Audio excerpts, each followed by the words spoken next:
Welcome to Real Estate Coaching Radio, America's #1 trusted resource for realtors who demand authentic, real-time coaching.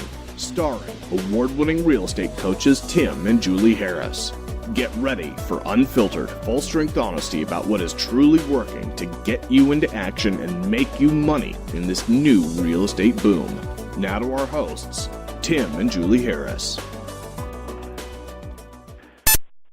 And welcome back to Real Estate Coaching Radio. I am your humble host, Tim Harris, joined, of course, by my beautiful wife, Julie. Julie, welcome to today's Real Estate Coaching Radio show. Thank you so much. It's great to be here, as always. And you're not going to thank me for all their gratuitous compliments? Well, you know, I come to expect them over the years. Oh, is that thank right? You. Okay. Of course, thank you. I appreciate that. So we're talking about I know. We have a topic today that I think a lot of you are going to appreciate because, frankly, it is something that all of us deal with every single day, not just in sales but in life in general, and it is overcoming rejection. Rejection is constantly surrounding us, and it's your ability to handle the rejection. It's the ability to see through the rejection. It's your ability to ultimately relabel the rejection or the feeling of rejection as an opportunity to succeed and win that we're going to help you to understand on today's radio show. So we've got a great topic today, how to overcome rejection. You know, Julie, the emphasis of today's radio show was a coaching client that I had who had a series of rejections. He was trying to break into a more expensive market. He was getting shot down. He was losing listings, and I think he lost like 3 or 4 listing appointments. And he had a long track record of essentially getting like 95% of all the listings he'd go on. He was just an absolute professional. But as soon as he broke into this new market, he all of a sudden was experiencing rejection for the first time in a long time, or maybe even the first time in his entire career, because this guy has a lot of natural talent and ability. And so what was happening was this rejection was really deeply, profoundly affecting him to the point where he was questioning everything about him, you know, which in itself isn't a bad thing. It's good to be introspective, and it's good to have those experiences so you can start basically being introspective as, you know, where you need to change and constantly evolve and improve your skills and all that. But for this guy in particular, what it had done is completely taken the wind out of his sails. And I had to help him reframe what the rejection truly meant so they could put him into a position where he could then get back on the saddle and start kicking butt again, which he did. So, I mean, Julie, how do you help coaching clients, and how do you coach our coaches to help coaching clients get over rejection? Well, it's a great topic because pretty much everybody deals with it all the time, and it is a very common thing on coaching calls that we deal with. So let's jump into your question. How do you actually deal with that? So the first point is to actually know your numbers. Now, that seems like kind of a weird comment to deal with rejection, but knowing your numbers gives you power. If you're rejected for an appointment, but you know that it takes you on average 10 contacts, real conversations to set an appointment, well, you have 9 to go. The rejection is just one step closer to the appointment. The numbers don't lie. They really do keep your head screwed on straight.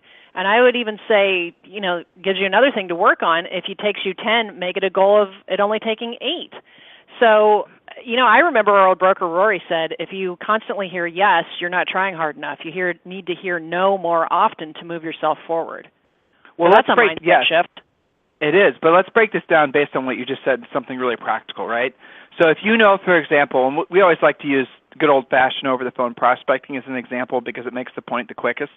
So if you know, for example, it takes normally 10 contacts for you to call, like I've got all my high-end clients right now and all these really ridiculously crazy, you know, almost over-frothy markets, I've got them working, unrepresented owners for sale by owners. It's a cash cow.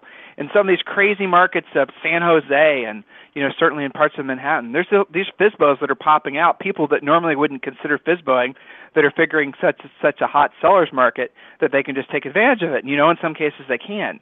So what happens is as you're developing the skill set to go after unrepresented owners, FSBOs, you're going to get a lot of rejection. But if you know statistically that the average agent average agent that's been practicing for, say, 90 days is able to set a listing appointment for every, say, 5 or 6 for sale by owner contacts, and they're able to take, say, 80% or 90%, well, those numbers, as Julie just said, will allow you to disengage from the emotional distraught of having been rejected and making you realize, well, that rejection is, in essence, one step closer to a success.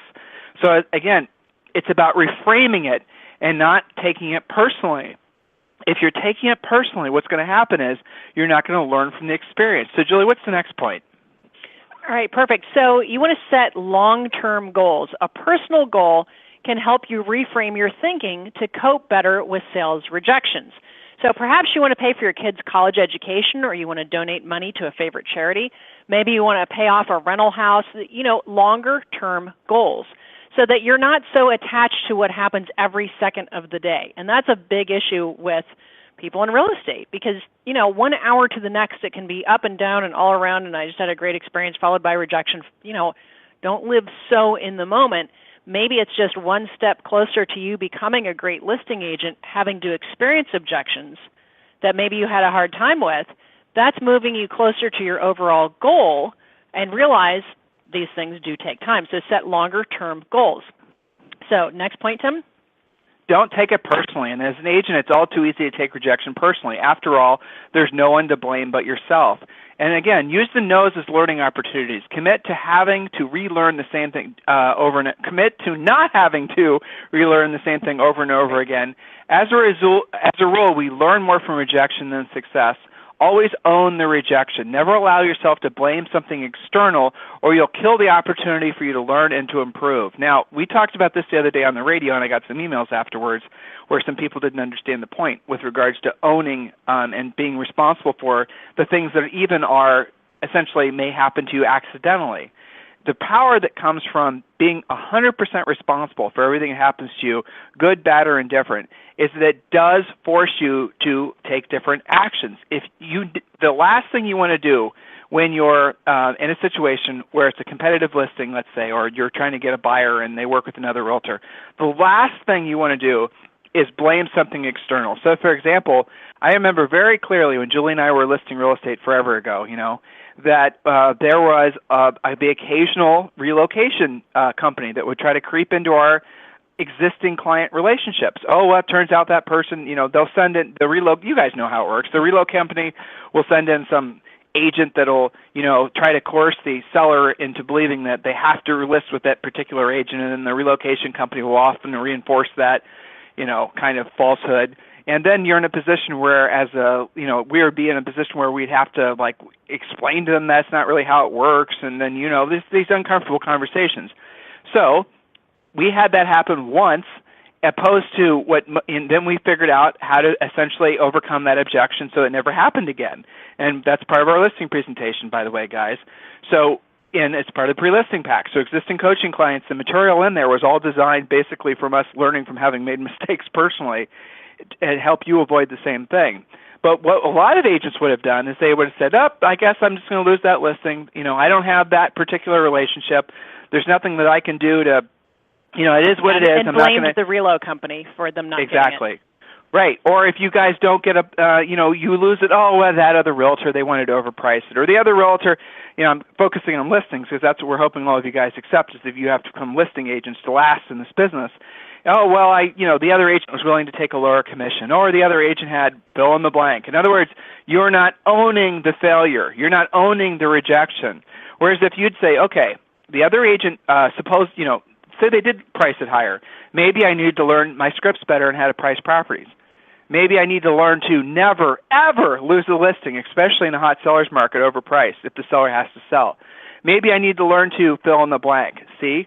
Taking the responsibility for it, even when, it's not seemingly your fault. Even if you can find 100 people that would say, it wasn't your fault that you slipped and fell on the sidewalk and, split a knee or whatever, right? It wasn't your fault that you did that. The sidewalk was, that's one way to look at it. I'm a victim of a slippery sidewalk. But if you were to reframe that in your mind and say, well, had I not been walking so fast, had I not been walking so slow, had I been wearing different shoes, had I been watching where I was stepping and I wouldn't have stepped in the puddle, you guys get the point? Own everything And then it causes you to set your ego aside, which is really the hidden agenda with this call today, setting your ego aside, and will give you the opportunity to learn and improve. Jules, what's the next point? Well, let me stand that just for a second, because that assumes that they're finding out in the first place why they didn't, for example, get a listing. That is a valid point.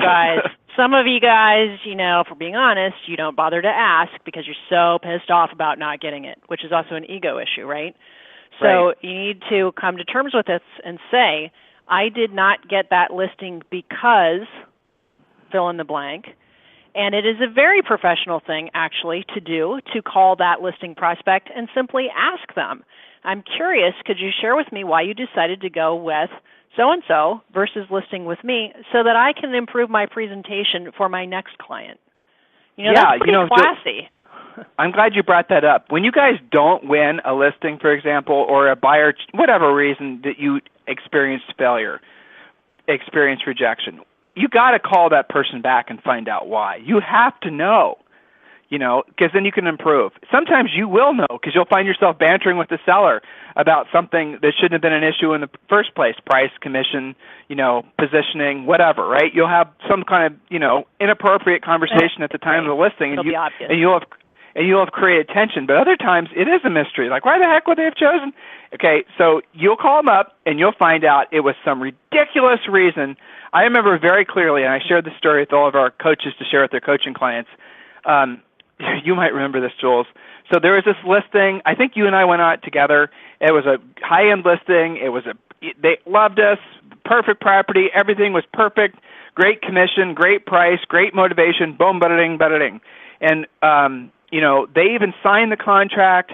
They were wanting to think about it, so they signed the paperwork, and we told them we'd swing by in the morning and pick it up. They'd leave it on their porch. It's kind of like your fallback close if they don't want you to take your paperwork. Again, coaching clients learn this. So next morning, swing by, paperwork's out there, call them, what's going on? They said, we listed it with so-and-so. And so-and-so we knew was essentially a new agent, really a part-time new agent, no experience, on paper, no reason she should have taken the listing. And I asked, right, this doesn't even make any sense. Why did you list with so-and-so? And the reason was, and this I'll never forget, was because she asked for the listing. And I thought to myself, well, what does that mean? What is it? Well, she was really enthusiastic about the listing. She was really excited about it. Well, of course it was. It was probably her first paycheck ever in real estate. So, right, and because they fed off that energy and enthusiasm, and she asked for the listing. Now, what asking for the listing is, she probably said, can I literally please have this listing? She probably, I will never forget that, and we never lost the listing again because we weren't direct in asking that question. In other words, we called, we were willing to be humble, we were willing to be essentially swim in the rivers of rejection because we wanted to understand why we didn't get the business and how we could improve. So much can be learned from the rejection. Very little can be learned from the success. Jules, what's the next point? All right, perfect. So the next point, I just lost my notes temporarily. Hang on a second. How did that happen? Okay, there they are. All right, so the next point is to get into, this is one of my favorite points, get into a routine. Embrace having a schedule. I know that sounds very analytical, but here's the example that I like to use. Well, that's the reason you love it, my dear. Yeah. Oh, I know. Okay, but here's the thing.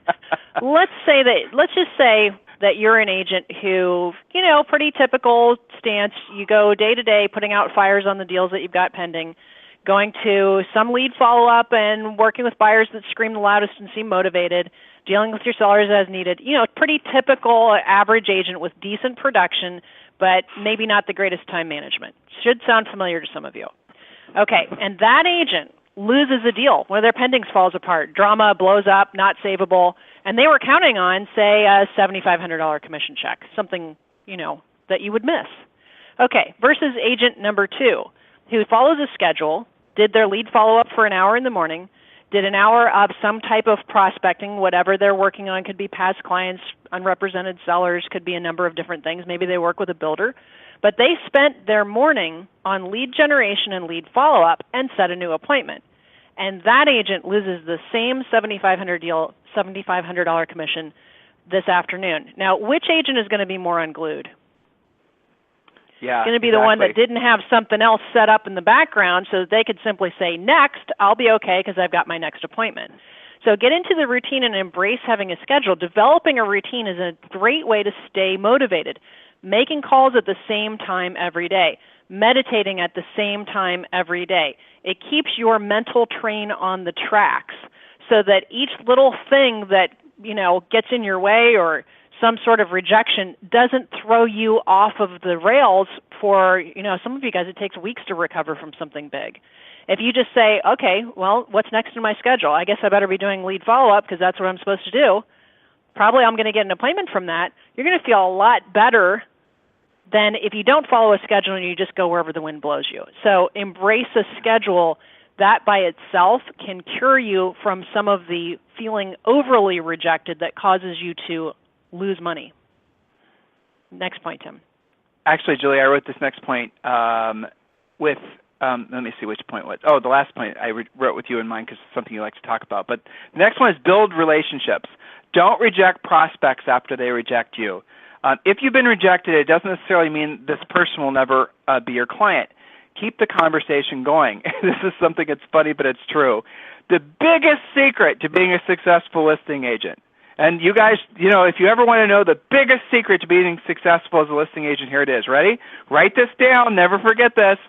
The biggest secret to being a successful listing agent is having the listing when it sells. Having Very the important. listing when it Very important. Right? Exactly. So what you do is when you get rejected and they hire somebody else, the worst thing you can do is essentially burn the bridge with that prospective seller.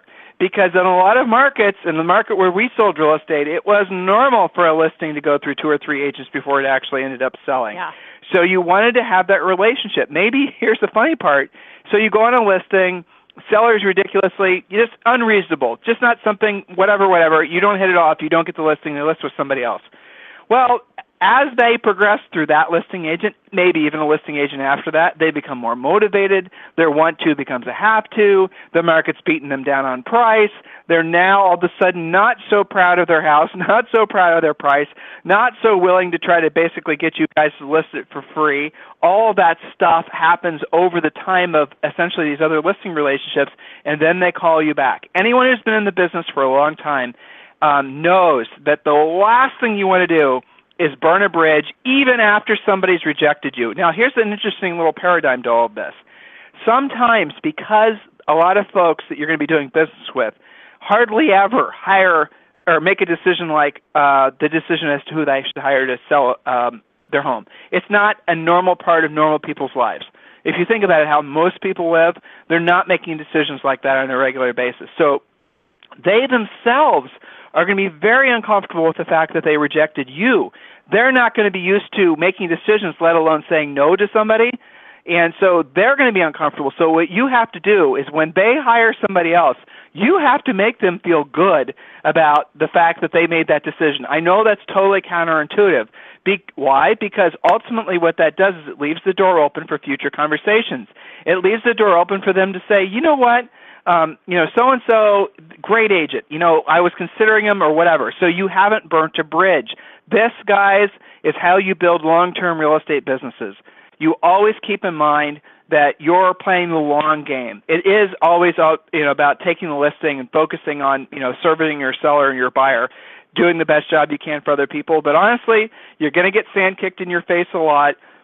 Thank the sand kicker, and remember it's possible that down the road you and that sand kicker are going to be building a sand castle together. So don't let your mind get confused about that. All right, next point, Julie. Okay, the next point, again, we're talking about how to handle rejection. Talk to people who are further down the success path than you are. It's really easy to feel as if you're the only agent facing so much rejection. That's why it's critical to reach out to other agents, and that way you'll know you're not alone. The more we get rejected, the more we tend to isolate and go into our hermit holes. Okay, you guys do hide out. We see that with coaching clients. Our coaches see that with the clients.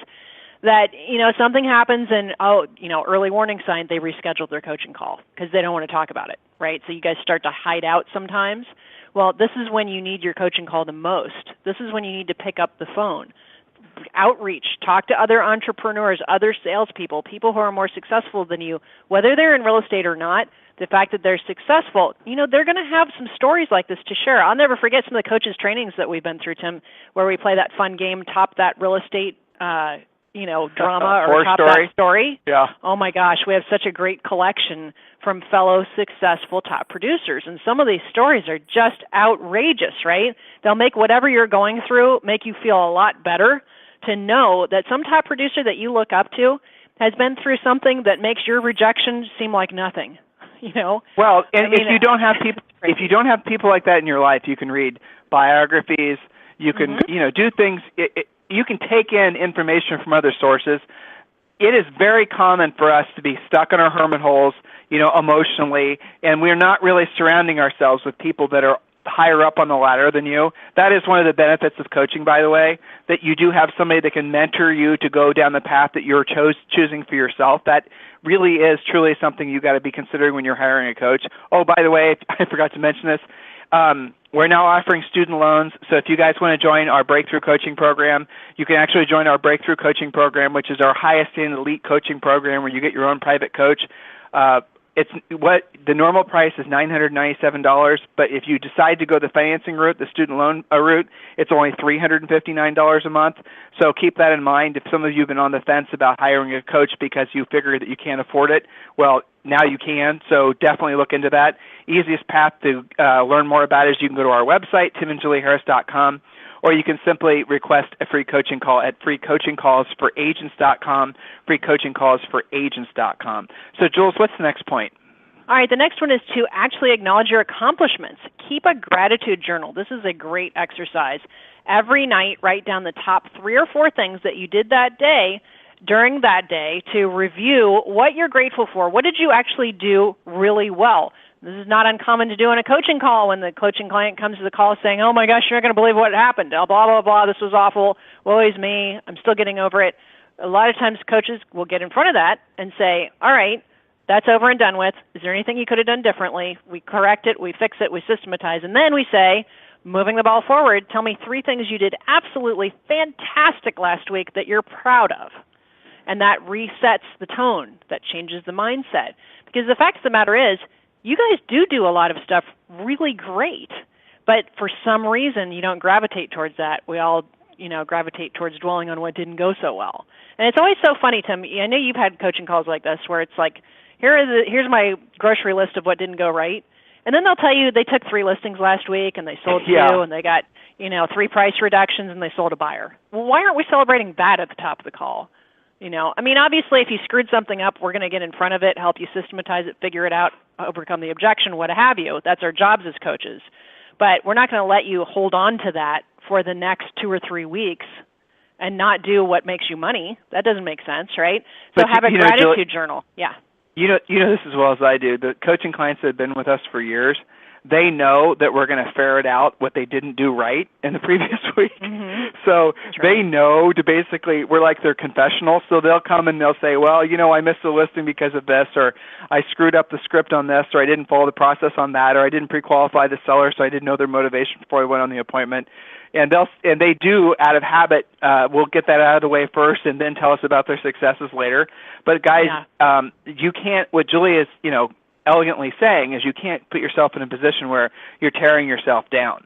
It's easy to find fault in anything in life. I mean, for God's sake, you could find a fault in the most beautiful fresco in Italy, right? Anything you can find something that's objectionable. And if you just focus on the negative, you really will just attract to yourself more negative. So, Julie, the last point, and actually I'm going to give them a bonus point. I think we have time. Yep. Mm-hmm. The last point is one of your favorite things to talk about. So, shoot. All right, so avoid leeches and attract lilies. What does that mean? Well, when you're feeling rejected, when you're feeling down and beat up, worst thing to do is invite others to reinforce those feelings. And you know who those people are, people who get right down in the mud with you and celebrate that drama. That can be people around you. It could be people in your office. But sometimes that's also turning the news on when you're feeling down. And then you hear about all the awful things that happened when you're already feeling down. Well, that's productive, right? Stop doing that. It can be media. It can be people. It could be the newspaper. cut that out. So avoid leeches and attract lilies. Maybe your best friend is your best friend because they always pick you up and you love going out to coffee with them or have a brunch or a dinner with them. Look that person up instead of, going in and sitting. Some of you guys have negative office managers or the person that's got the office next to you. And boy, they just love to talk about how terrible the market is and it's so hard to get a buyer in contract and I got outbid by 17 offers today. Why would you be around that? Don't reinforce the negative by having leeches around you. Attract lilies, people that are supportive. That's why we have mastermind groups with our coaching clients. That's why we have our private Facebook page for our coaching clients. Those are your true colleagues, not people that wander around in this state of negativity, okay?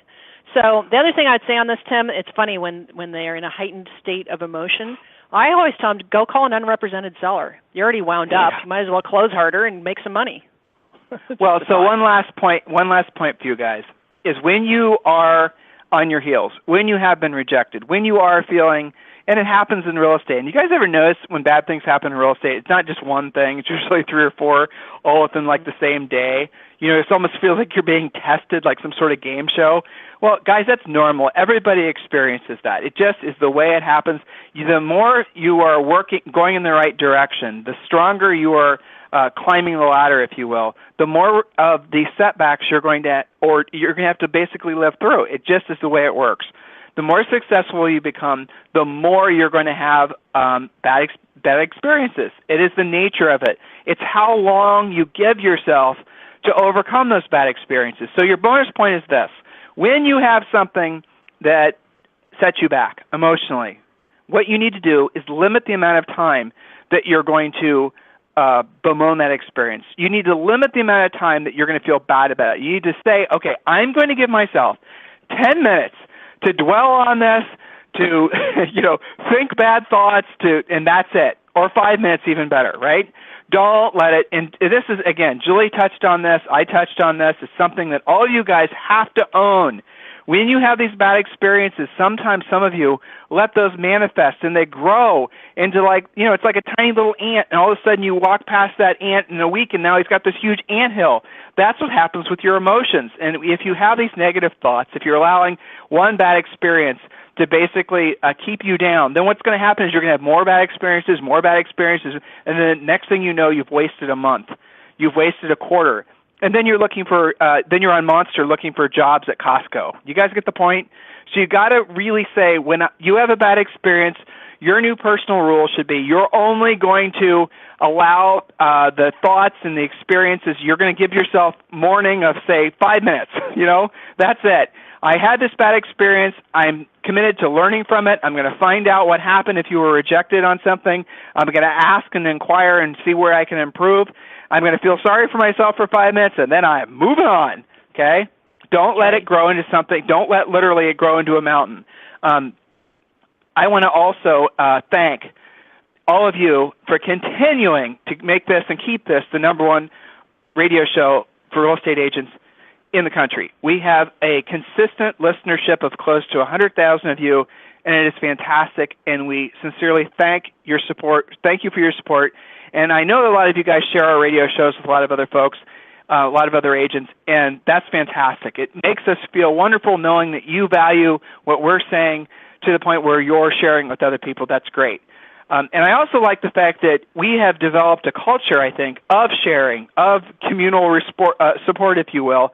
And you guys aren't just taking what we're telling you, and you aren't just hoarding it and hoping your competition doesn't find out. You're recognizing the fact that if you get better and you can help other agents get better, that overall your ecosystem and your community of agents gets better as well.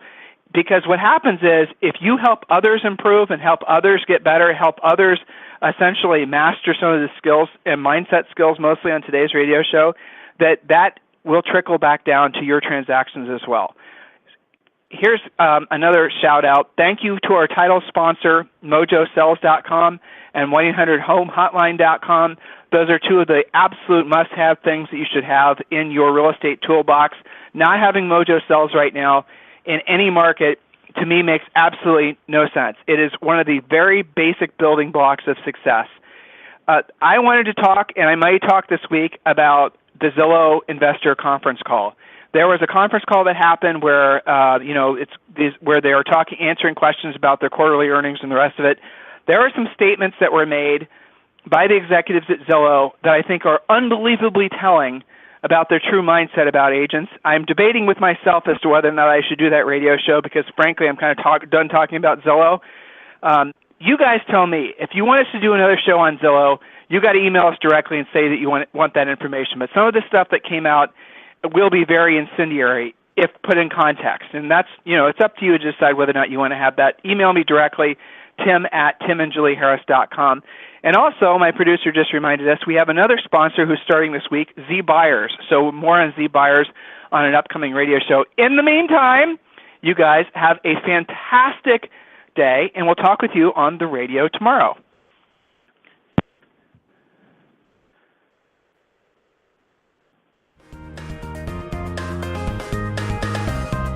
This program has been a presentation by Tim and Julie Harris, Real Estate Coaching. For more information on our real estate coaching and training programs, visit our website at timandjulieharris.com. Remember to tune in weekdays at noon for upcoming shows, and until next time, thank you for listening to Real Estate Coaching Radio with Tim and Julie Harris.